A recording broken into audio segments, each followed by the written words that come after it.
कमरे के अंदर विश्वविद्यालय चला दिए थे। पेपर लीक करके तो आप लोगों ने इस राजस्थान के नौजवान के भविष्य को गर्त में डाल दिया। उन छात्रों का भविष्य अंधकारमय करने के लिए ये राजस्थान की सरकार जिम्मेदार है। रतनगढ़ महाविद्यालय के अंदर पीजी महाविद्यालय है, गर्ल्स महाविद्यालय है। एक लैब असिस्टेंट के सहारे 3 वर्षों तक महाविद्यालय चला है। माननीय सभापति महोदय, विश्वविद्यालयों की बात करें, मेरे से पूर्व वक्ताओं ने बहुत बातें कही, लेकिन यह उच्च शिक्षा के अंदर जिस तरह का खेल खेला जा रहा है, एक के बाद एक घोषणाएं तो की गई, लेकिन मुझे दुख के साथ में यह कहना पड़ रहा है कि उन कॉलेजेस के अंदर, खोले गए महाविद्यालयों के अंदर प्राध्यापकों की जब तक नियुक्ति नहीं होगी तब तक वो विद्यार्थी जो एडमिशन ले चुके हैं वो कहां जाएंगे। रतनगढ़ महाविद्यालय के अंदर पीजी महाविद्यालय है, गर्ल्स महाविद्यालय है। एक लैब असिस्टेंट के सहारे 3 वर्षों तक महाविद्यालय चला है। राजलदेसर के अंदर नया कॉलेज खोला गया। 3 वर्ष में एक प्राध्यापक सारे काम करता है, झाड़ू लगाने से लेकर के वो सब काम यही करता है। विद्यार्थियों की संख्या के हिसाब से एक भी वहां कालांश नहीं लगता है। ये उच्च शिक्षा की स्थिति है।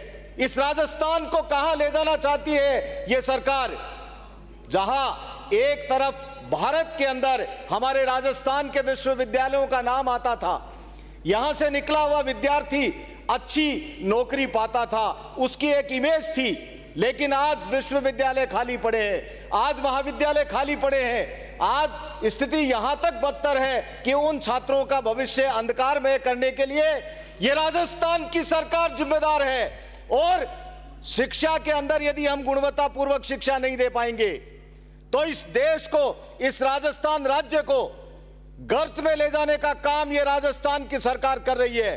मैं जिम्मेदारी के साथ में कहना चाहता हूं कि ये संख्या बढ़ा करके यह आंकड़े मत बताओ कि हमने इतने महाविद्यालय खोल दिए, हमने इतने विश्वविद्यालय खोल दिए। उन महाविद्यालयों के अंदर, उन विश्वविद्यालयों के अंदर आप प्राध्यापकों की नियुक्ति करिए, आप उनके अंदर सुविधा, संसाधनों की सुविधा दीजिए, तब जाकर के हम गुणवत्तापूर्वक शिक्षा दे पाएंगे। आपने इसके अंदर बहुत सारे उद्देश्य बताए हैं।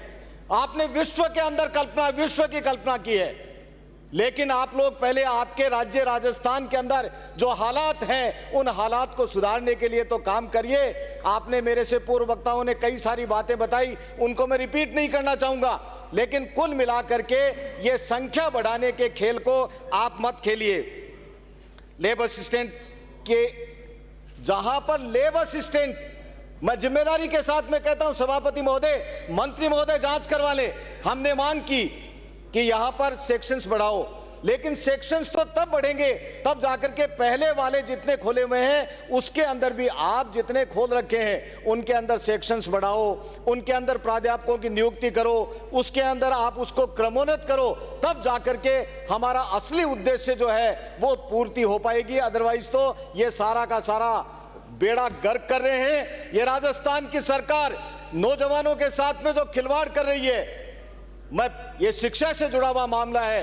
पेपर लीक करके तो आप लोगों ने इस राजस्थान के नौजवान के भविष्य को गर्त में डाल दिया।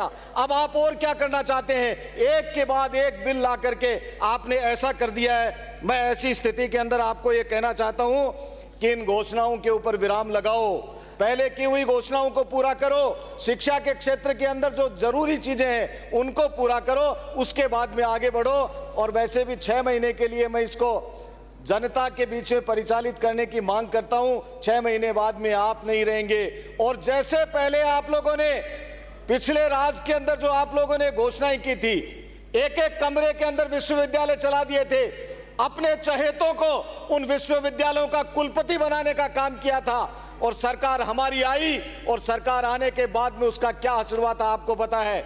इन चहेतों को कहीं न कहीं बैकडोर से एंट्री देकर के उनको लाभ पहुंचाने की नीयत से ये खेल खेलना बंद करो। यही बात कहते हुए 6 महीने के लिए इसको जनमत जानने के लिए परिचालित करने की मांग करते हुए मेरी वाणी को विराम देता हूं। धन्यवाद।